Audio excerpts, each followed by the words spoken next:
किसी रिज़ॉर्ट के बाहर एक पत्थर था, हाँ, हाँ, अभी कल ही आया वो।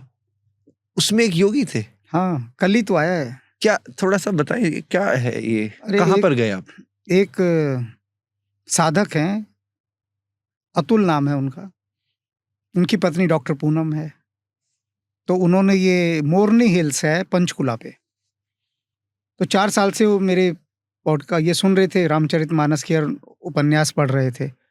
तो उनके मन में आया कि मैं एक ऐसा स्थान बनाऊँ जहाँ पर मैं आकर वहाँ रहूँ और वो भी वहाँ रहें और वहाँ रह के जो है ना कुछ वो साधना कराएँ। हुँ।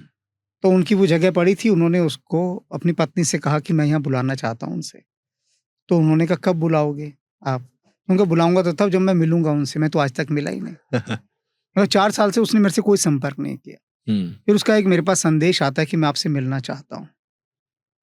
तो मैंने मैसेज का जवाब दे दिया कि भई तुम जो है मेरी पत्नी से ही बात करो। वही सारा कुछ देखती हैं, मेरा फ़ोन भी वही देखती हैं।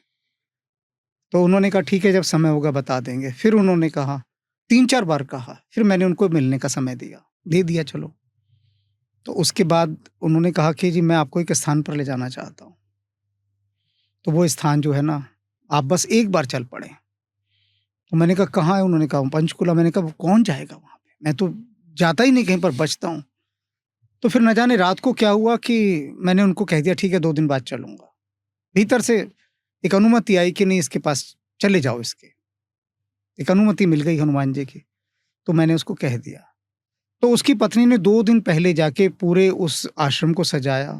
कहती मैंने रजाइयाँ बनवाई, रात-रात में सब कुछ करवाया 1 दिन पहले। और वो स्थान जो था वहाँ पर जब मैं भ्रमण कर रहा था तो वहाँ खुदाई के अंदर कोई एक मिट्टी के अंदर कोई चीज़ दबी हुई थी तो उसने मुझे आकर्षित किया। तो मैंने कहा ये क्या है? इसको निकालो।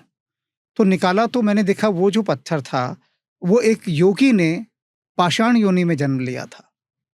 बहुत सारे 84 लाख योनियाँ कहते हैं ना, तो पत्थर की भी एक योनि होती है पाषाण योनि जिसे कहते हैं। उसके अंदर उसने वो जन्म लिया।